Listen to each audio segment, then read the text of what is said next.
या 25 वर्षामध्ये त्या ग्रामपंचायतमधली कुठलीही सुधारणा झालेली दिसली नाही किंवा गावातले प्रश्न काय सुटलेले नाहीत. 27 बिअर बारला परवानगी दिलेली आहे तिथं ग्रामपंचायतच्या माध्यमातून. आणि बिस्लरी बाटल 1 वर्षात बिस्लरीचं पाणी गावाला देऊ म्हणले. त्याला 13 वर्ष झाली, अजून ते सत्तेत आहेत. गावाला बिस्लरी मिळते का ही तुम्ही चौकशी करा. शुक्रवार पेठ आहे, सोमवार पेठ आहे, इथं प्रत्येक पेठ बघतात हा पेठ कुठल्या कोणाचा आहे आणि ह्या पेठामध्ये पाणी सोडायचं का नाही सोडायचं. गावाला परवाच्या संक्रांतीच्या काळात ज्यावेळी महिलाचा सण असतो त्यावेळी 15 दिवस गावाला पाणी नसतं. गावामध्ये ज्या गोष्टी व्हायला पाहिजे ते होत नाहीत. प्रचंड दुःख आहे. शिक्षणाचा अभाव आहे.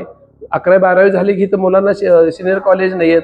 त्याच्यामुळे त्यांना पंढरपूर, सोलापूर, अकलूज इकडं जावं लागतं. विरोधक काय करतात, सकाळी उठलं की स्टँडवर गाडी लावतात, 4 टवाळके गोळा करतात आणि ते तर म्हणजे आमदारकीला आम्ही स्पष्ट सांगितलं ही मलिदा गँग आहे. मलिदा गँगमुळं खरं तर म्हणजे बबनदादाचे चिरंजीव सुद्धा अडचणीत आले. आज त्या ठिकाणी पवित्र मंदिर आहे ते ग्राम सचिवालय म्हणतो आपण आणि त्या ठिकाणी अशा पद्धतीने लॉज सारखं तिथं पडलेले होते.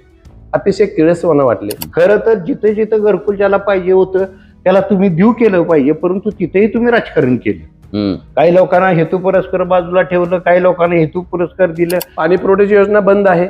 बंद असते तर जे पाणी मिळते ते घाण पाणी मिळते. त्या पाण्यामध्ये काही फिल्टरेशन नाही किंवा काय नाही. पाईपलाईन कमकुवत झालेले आहेत, कुजलेले आहेत.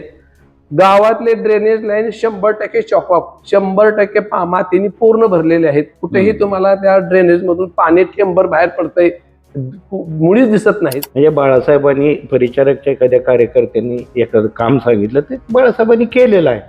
आणि काम करणारा माणूस असल्यावर त्याच्या मागे त्या पार्टीतले सुद्धा लोक मत देतात. की आता तुमच्या बरोबर पंचायत समितीला उभा आहोत, राहुल पूर्वत आहेत, त्यांना सुद्धा त्यांनी समाजामध्ये शिव्या द्याव्यात, कार्यकारीची भाषा त्यांना वापरावी आणि सगळ्या लोकांनी तिथं दृश्य असल्यासारखं बसावं.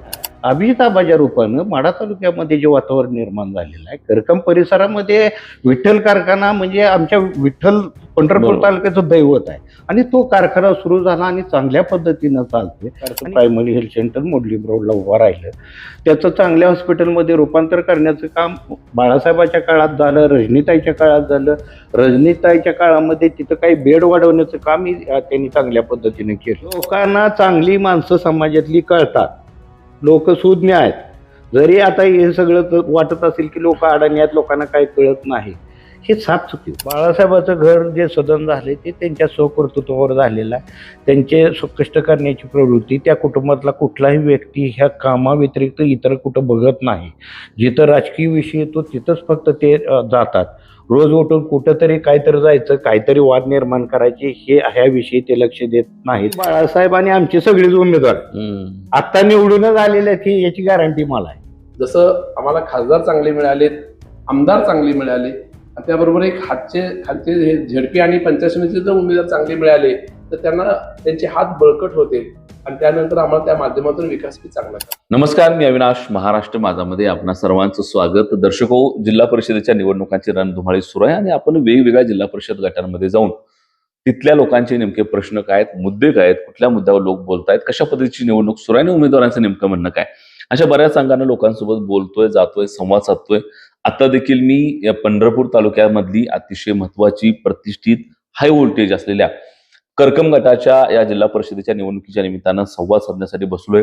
आजच्या या विशेष मुलाखतीमध्ये माझ्यासोबत आमचे retired DYSP officer Raghunathji Jadhav साहेब आहेत. साहेब, तुमचं स्वागत. आणि दुसऱ्या बाजूला आमचे प्रदीप पाटील सर आहेत, जे रयत शिक्षण संस्थेमध्ये त्यांनी प्राचार्य म्हणून खरं तर रिटायरमेंट घेतले. मुद्दामून खरं तर ही 2 अशी माणसं आपण आजच्या मुलाखतीला निवडलीत, ज्या माणसांनी प्रशासकीय जीवनामध्ये आणि शैक्षणिक जीवनामध्ये एक प्रदीर्घ काम केल्यानंतर इथलं या करकमचं राजकारण आणि समाजकारण अतिशय जवळून बघितलंय. या करकम मधल्या लोकांचे नेमके प्रश्न काय आहेत, या करकम गटामधल्या लोकांना काय मिळालंय, काय मिळायला पाहिजे होतं, आणि सगळ्यात महत्वाचं म्हणजे आत्ताची जी एकूण राजकीय परिस्थिती आहे आणि त्याच्यामध्ये सध्या इथं जे बाळासाहेब देशमुख विरुद्ध आदिनाथ देशमुख अशा प्रकारचा जो सत्ता संघर्ष आहे त्याच्यामधल्या अनेक अंगानं खरं तर आज आपण बोलणार आहोत. दोन्ही मान्यवरांचं स्वागत. पवार साहेब, तुमच्यापासून प्राचार्य म्हणून खरं तर सुरुवात करूया, त्यानंतर आपण साहेबांकडे जाऊ. खरं तर ही निवडणूक बाळासाहेब देशमुख आणि आदिनाथ देशमुख अशा पद्धतीची निवडणूक आहे. करकमकरांच्या हिताच्या संदर्भातल्या भूमिका तुम्ही गेली अनेक वर्षे इथं मांडत आलाय, त्या व्यक्त होत आलाय.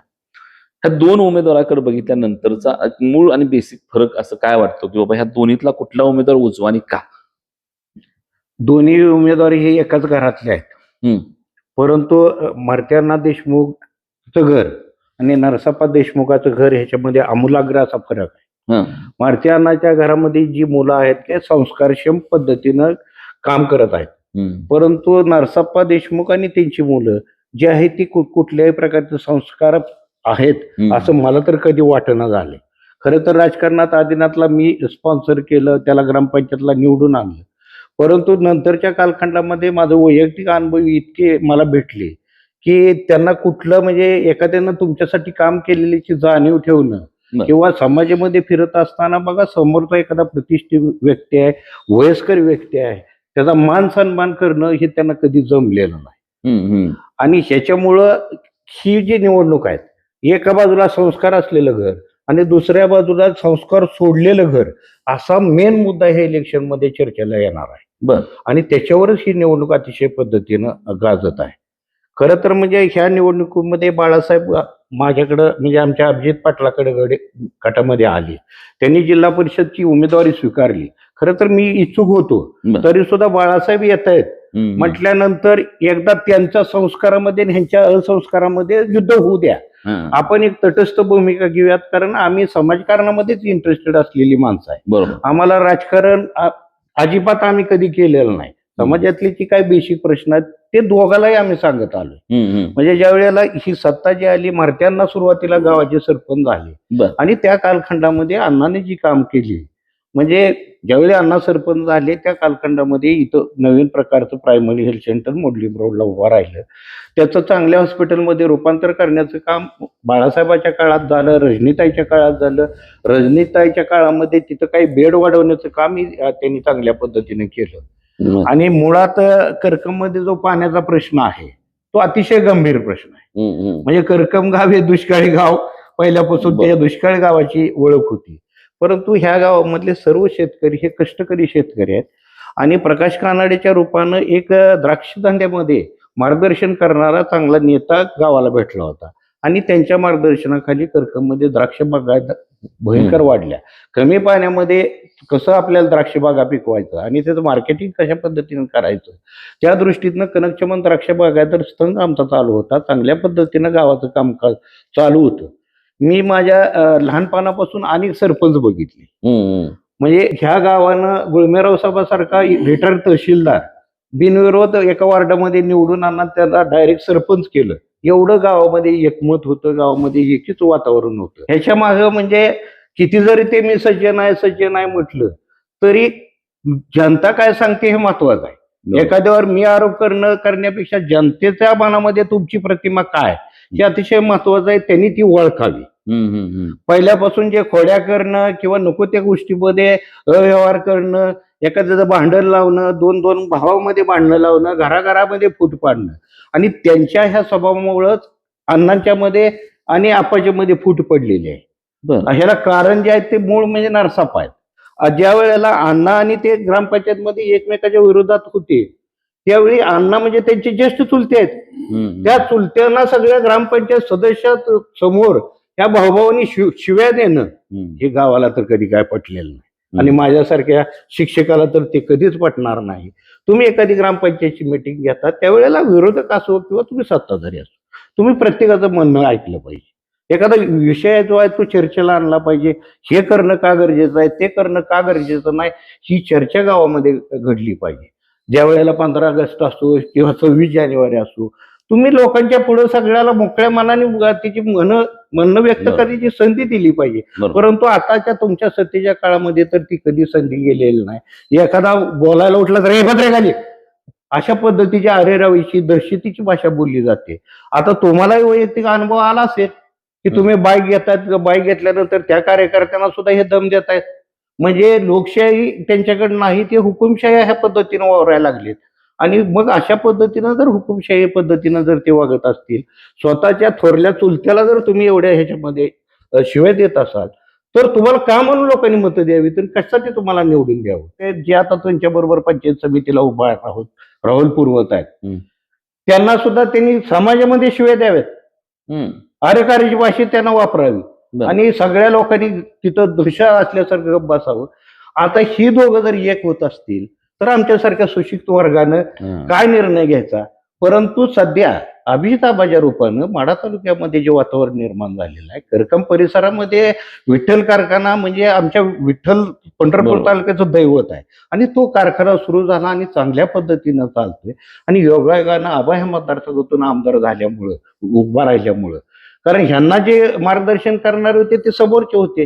दादाविषयी मला आदर आहे, दादाचाही मी प्रचार प्रमुख होतो 2009ला. परंतु ज्यावेळी कल्याणराव 2014ला उभा राहिले, त्यावेळी कल्याणरावनी मला ज्यावेळी नेत्राव ज्यावेळी माझ्या बायकोच्या विरोधात उभी केली गेली, त्यावेळी कल्याणरावनी मला सपोर्ट केला असल्यामुळे मी त्यांच्याकडे गेलो होतो.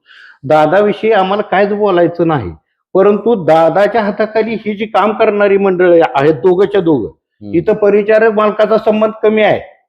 ही दोन्ही उमेदवार ज्या ती मालकाने कशासाठी या दोघांनाही तिकीट दिलं हेच आमचा मोठा प्रश्न आहे. त्याच्यामध्ये मालकाची किंवा पांडुरंग परिवाराचं काय हे मलाच कळत नाही.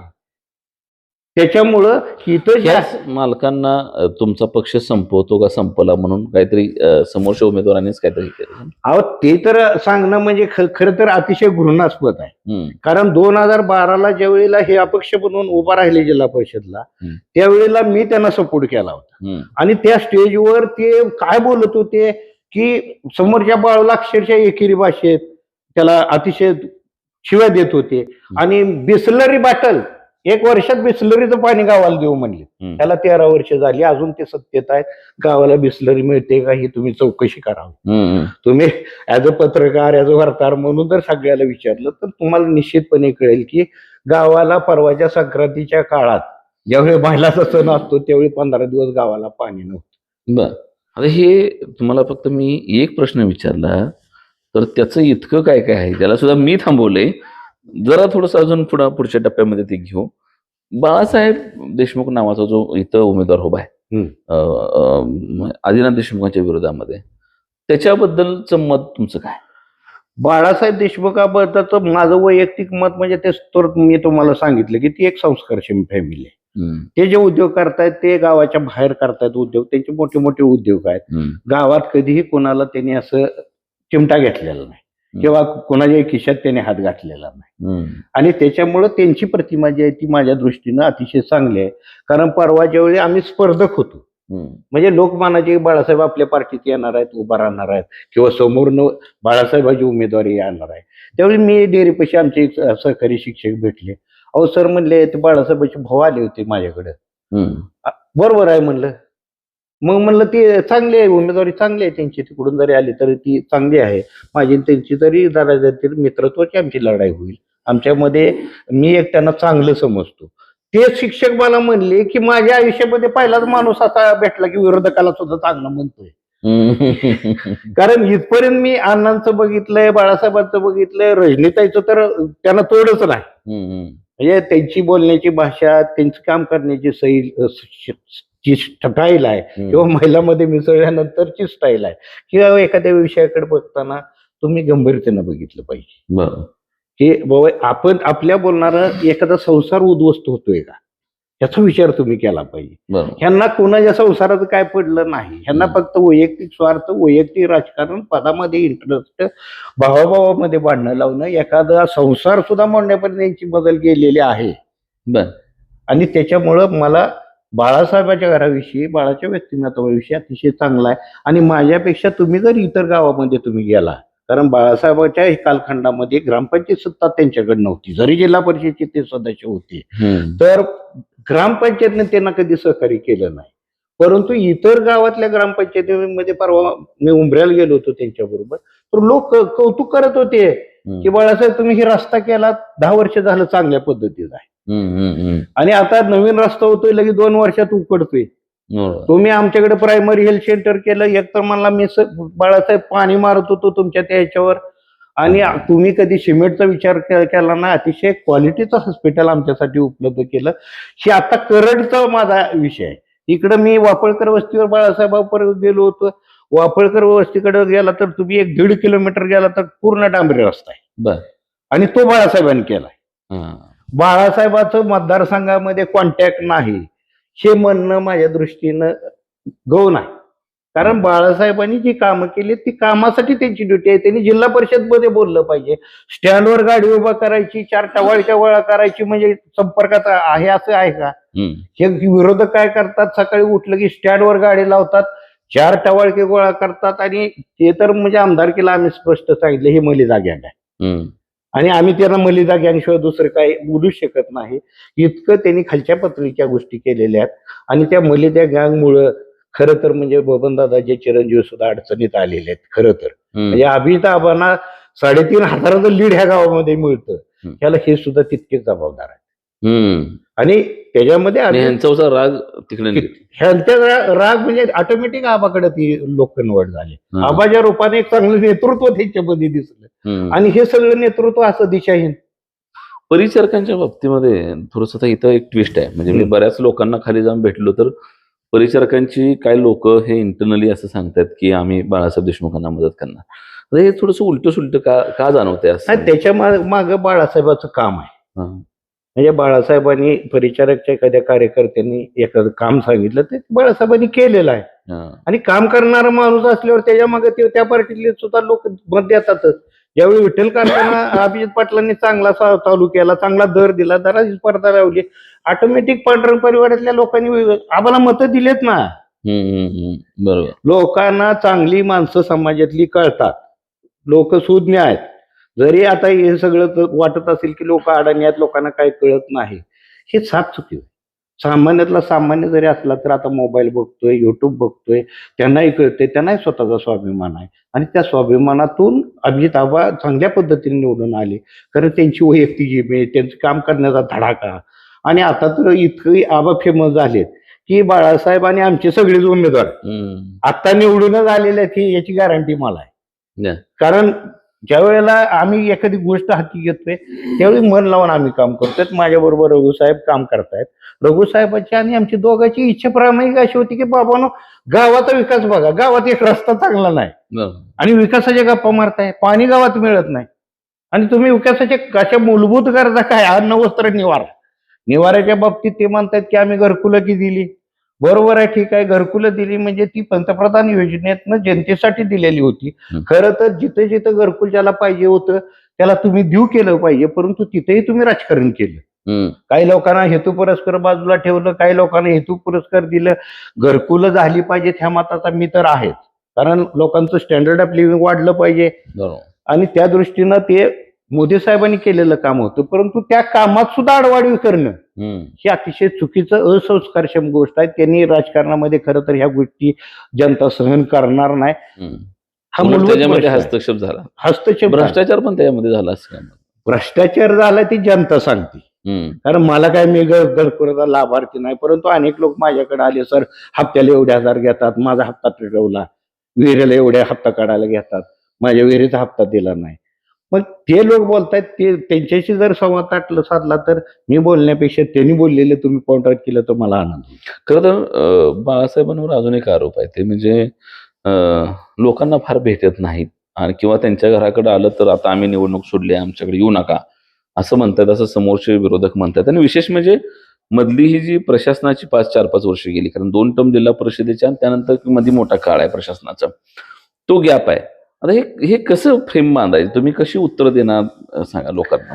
अहो, मूलभूत बाळासाहेब ह्या प्रशासनापासून किंवा गावापासून लांब आहेत हे म्हणणं चुकीचं आहे. कारण गेली 4 वर्ष झालं जिल्हा परिषदवर प्रशासक आहे, तुम्ही जाणताय, आणि गेली त्याच्या 10 वर्षाच्या कालखंडामध्ये हे ग्रामपंचायतच्या सत्तेत आणि ते बाळासाहेबाचं कामच होऊ द्यायचं नाही हे जर धोरण त्यांनी धरलं आणि ज्या वेळेला एखादा लहान म्हणजे अजितनाथ देशमुख किंवा सतीश देशमुख हे अण्णांच्या दृष्टीनं म्हणजे फार लहान मुलं, त्यांच्या भावाची मुलं, पुतणी ज्यावेळी अण्णांना जर ग्रामपंचायत मध्ये शिवाय देत असतील, त्या शाळेवर जर दगडफेक करण्याचे त्यांचे संस्कार असतील तर काम म्हणून ह्यांच्या लोकात जाऊन मिसळायचं.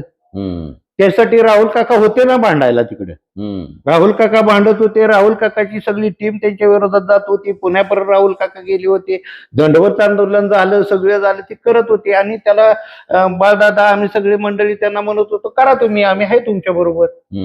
आणि बाळदादा ज्या वेळेला इलेक्शन मध्ये, परवा प्रत्येक इलेक्शन मध्ये त्यांचा सहभाग असतो असं नाही, असतोच. परवा ते सुद्धा त्यांनी वैयक्तिक प्रामाणिकपणे त्या मालकाची सेवा केली. तिकडं जे पांढरक परिवाराचा पाचार स्टँडवर त्यांनी चांगल्या पद्धतीने त्यांचं मत मांडलं. त्यांनी काय असं काय हे केलेलं नाही. जे काय लोकांनी मतं दिली आम्हाला त्याच्यात बाळासाहेबाचा काय दोष आहे? आज तुम्ही आरोप करताय की बाळासाहेब फितूर झाले, बाळासाहेब गद्दार झाले, ही भावनाच चुकीची. बाळासाहेबांनी प्रामाणिकपणे काम केलं होतं, परंतु 42 गावातल्या पांढऱ्या परिवाराच्या लोकांनी ऐकलं नाही. ते एकट्या बाळासाहेबांवर कसं शिकू शकतं? त्याचा विचार प्रामुख्यानं केला पाहिजे. त्याच्यामुळं बाळासाहेबाचं तिकीट कट करणं ही मोठे मालक असते तर ते झालं नसतं, ह्या मताचा मी आहे. परंतु प्रशांत मालक आहेत, त्यांना काही लोकांनी मिसगाईड केलं गावातल्या, ही गावातले त्यांना हे अशाच पद्धतीचं राजकारण झालं तर आपलं काय साधतंय अशी त्यांची भावना आहे. त्या भावनेतनं तिथं ते मिसप्लेनिंग केलं आणि त्याच्यातून पलीकडे ज्यांना उमेदवारी परिचारकांनी दिली त्यांनीच पांडुरंग परिवार संपवणे भाषा केली. त्यांनी पांढरंग परिवाराची भाषा केली नाही. स्टँडवर ज्या वेळेला ते मोठ्या मालकाची प्रतिमा तुडवण्यापर्यंत त्यांची मदल गेलेली आहे. म्हणजे माझा एक वैयक्तिक जीवनातला तुम्हाला अनुभव सांगतो की माझी थोरली पुतणी डॉक्टर होती आणि तिच्या ओपीडीचं उद्घाटन करकम मध्ये होतं. त्याला उद्घाटन म्हणून प्रमुख पाहुणे प्रशांत मालक, राजू बापू आणि राजाभाऊ पाटील आणि JR राऊत सोलापूरची होती. आणि त्यावेळेला सगळं गाव तिथं गोळालं होतं आणि नुकतीच नरसापा कारखान्याचे व्हाईस चेअरमन केलं होतं. त्यांना आम्हीच केलं होतं. म्हणजे आमच्या गुळमेराव साहेब उठून बोलले होते. 90 वर्षाचे व्यक्ती, रिटायर्ड तहसीलदार, गावाचे माजी सरपंच ज्यावेळी उठून परिचारक मालकाला म्हणतात की आमचा माणूस केला पाहिजे, त्यावेळी मालकाचा नाईलाज झाला आणि त्यांना व्हाईस चेअरमन केलं. आणि नंतर लगे आमची निवड ही होती, उपडीचं उद्घाटन होतं. त्यावेळी मी त्यांना फोन केला की अहो सगळे प्रशांत मालक की सगळे आले तिथं, या गे आपण लवकर. कालचा पाशा ते आले म्हणून मी येऊ का तिथं? ही त्यांची भाषा त्या काळातली होती. त्याच्यानंतर काय काय भाषा केली, काय काय झालं ते गावाला सगळं माहित आहे. मालकापर्यंत ते गेलेलं आहे, परंतु मालकाने का दुर्लक्ष केलं त्याच्याकडे हा त्यांचा व्यक्तिगत भाग आहे. त्याच्यावर भाष्य करणं चुकीचं आहे. परंतु समाज मात्र ते भाष्य विसरणार नाही. आणि तुम्ही म्हणताय ना पांढरंग परिवारातली बरीच लोक आम्हाला सहकार्य करणारे चांगल्या पद्धतीनं. मालकाने किती जरी केलं तर मोठ्या मालकाने मागच्या ग्रामपंचायतचा माझा अनुभव असा आहे. रघुसाहेब आपण होतो, अंकुशांना वारीच्या माळ्यामध्ये आमची मिटिंग झाली होती आणि ही जी काही मंडळी आता जी पुढे विरोधक म्हणून आहेत ती जोरात प्रशांत मालकाच्या तिथं ह्यांचं घराचं, बाळासाहेबाचं घर, यांचं घर, यांची युद्ध चालू होतं. त्यावेळेला अक्षरशः प्रशांत मालक उठले, असं कोपऱ्यापासून हात केला, मोठ्या मालकाची शपथ आहे म्हणले तुम्हाला असं काय वागू नका, मला कुठं मान खाली घालावे म्हणून असं वागू नका. असं होऊन सुद्धा त्याची शपथ सुद्धा ह्यांनी पाळली नाही. त्यांनी करायचं ती केलं. तिथं जे काय नववाट झालं त्याच्यामध्ये प्रशांत मालकाचा अपमान झाला. म्हणजे पांढरंग परिवाराची जी पार्टी होती ती पार्टी लाट पडली आणि त्यांच्या पार्टीला 9 हे आले. म्हणजे तिथं सुद्धा तुम्ही हे करताय ना आज मात्र तुम्ही सांगताय त्या गोष्टी की आम्हाला तर काही फुटत नाही ह्या गोष्टी. ठीक आहे. खरं तर DYSP साहेब आपल्या सोबत आहेत. खरं तर शिस्तीचा माणूस आहे म्हणून ते गप आहेत. खरं तर बराच वेळा आपण त्यांना चर्चेत घेणार तर ते चर्चेत त्यांना सोबत करून त्यांचा ह्यूज आहे. आम्ही दोघं एका विचाराने चाललेली माणसं आहे. ते मला नेहमी म्हणतात की सर हे कसं ऍडजस्ट करतात, कारण मी एक सार्वजनिक जीवनात वावरलेला आहे, ते एक वेगळ्या सिस्टीम मध्ये वावरलेलं. सिस्टीम मधला माणूस आहे. सिस्टीम मधल्या माणसा सिस्टीम काय म्हणते साहेब. खरं तर बराच वेळा आम्ही तुम्हाला थांबवलं. खरं तर प्रश्न असा आहे की प्रशासकीय जीवनामध्ये काम करत असताना तुम्ही तुमच्या सगळ्या जबाबदाऱ्या 39 वर्षे सर्व्हिस करून तुम्ही आता इथं आहात. करकमकडे बघण्याचा तुमचा दृष्टिकोन हा इथल्या लोकांसाठी फार महत्वाची गोष्ट आहे. कारण सतत तुम्ही बाहेर जी कामं केली, तुम्ही मगाशी मला गप्पा मारताना सांगितलं की अनेक ठिकाणचे तंटे सोडवणं असू द्या, अनेक ठिकाणी अनेक योजना मार्गी लावणं असू द्या, शासनाच्या लोककल्याणकारी नावाच्या भूमिकेमध्ये राहून तुम्ही अनेक वेळा काम करत आलात, ती सेवा तुम्ही बजावली. आपलं करकम कसं असावं ह्याची स्वप्न तुम्ही अनेक वेळा बघितली. तुम्ही मगाशी मला किस्सा सांगितला की मी काही तशा संदर्भात काम, काय होता तो किस्सा नेमका, की काय तुमच्या नजरातलं करकम होतं आणि आज काय करकम आहे? सर पहिल्यांदा खरंच तुमचं मी आभार मानतो. मी पोलीस सेवेमध्ये वरिष्ठ अधिकारी म्हणून काम करत असताना एक पोलीस म्हणून जनतेमध्ये एक चित्र आहे की पोलीस म्हणले की लोकांचं एक नकारात्मक शब्द असतो किंवा पाहण्याचा दृष्टिकोन सुद्धा वेगळा असतो.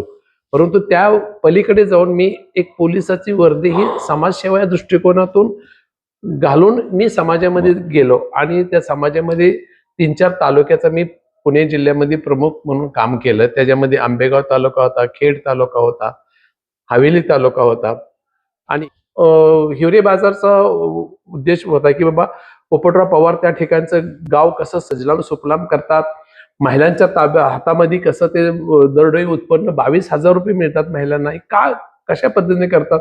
मी त्यांना भेट द्यायला मी स्वतः गेलो, मला आवड असल्यामुळं त्यांना भेटलो, त्यांच्याशी चर्चा केली. त्यांनी मला सांगितले मी तुमच्या गावी येतो, माझ्या गावातली काय टीम येईल.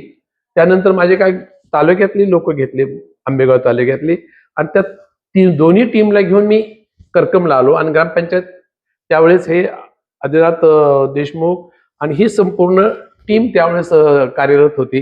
त्यांच्यासमोर ग्रामपंचायत आणून मान सन्मान त्यांचा केल्यानंतर त्यांनी दाखवलं की गावातलं वातावरण आम्ही कसं शांत केलं, साहेबांचं किती योगदान आहे, साहेबांनी कशा पद्धतीनं झुकून दिलं, कुठलेही कागदावर न घेता सगळे तंटे जागेवर मिटवले, हे आम्ही त्यांना सांगितलं.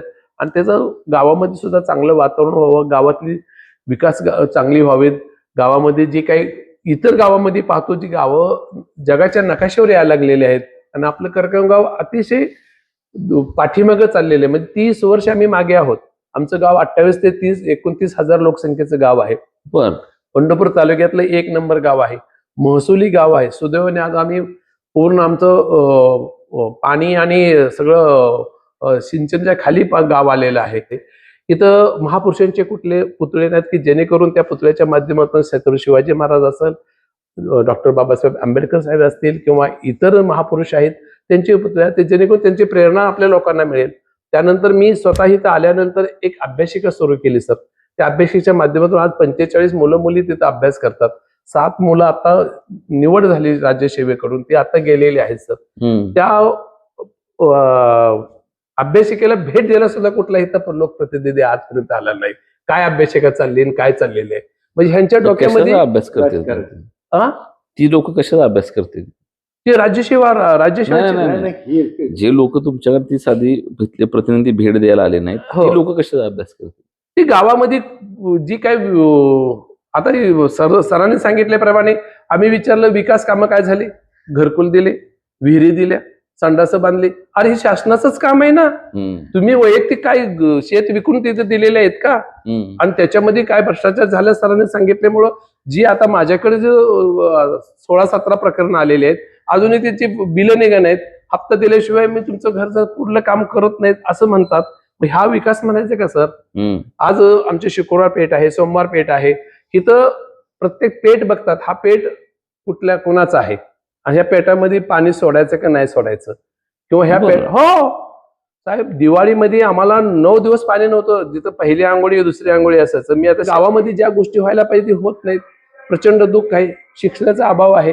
11वी-12वी झाली की तर मुलांना सिनियर कॉलेज नाही आहेत, त्याच्यामुळे त्यांना पंढरपूर, सोलापूर, अकलूज इकडे जावं लागतंय. त्यानंतर या ठिकाणी आरोग्याच्या ज्या सुविधा पाहिजेत त्या सुविधा बी पूर्ण होत नाहीत.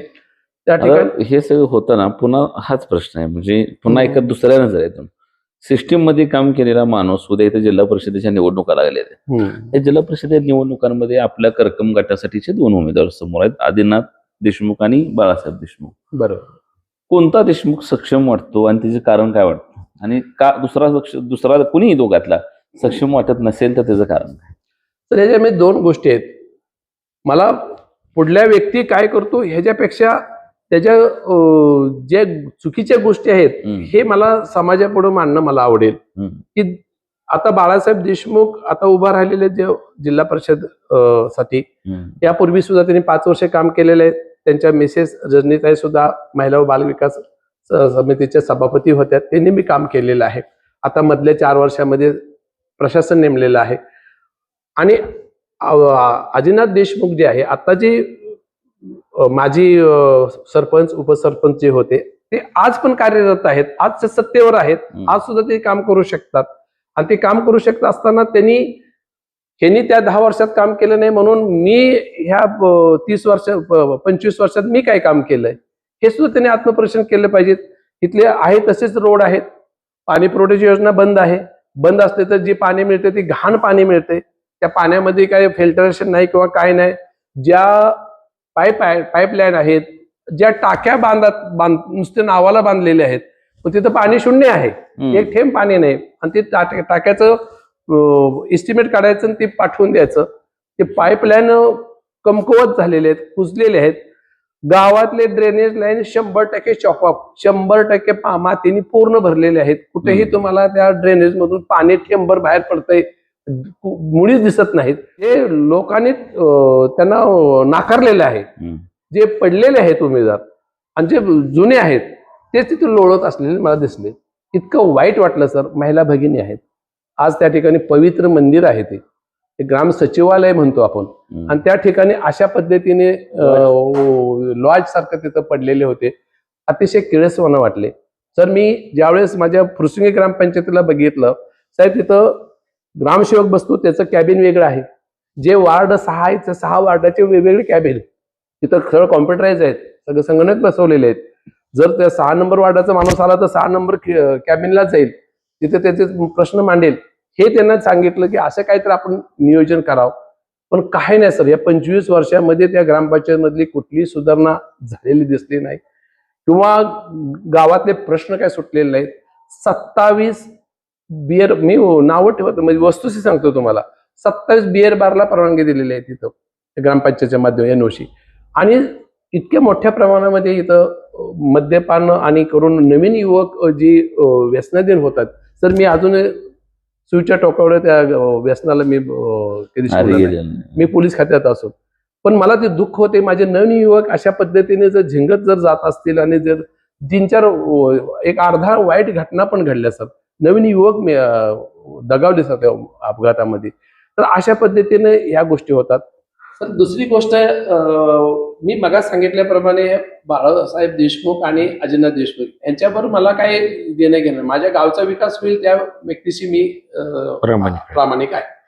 आणि ज्यावेळेस माझ्याकडे 3 दिंड्या गेले, 30 वर्षे माझ्या पुण्याला हडपसरला माझ्या घरी येतात.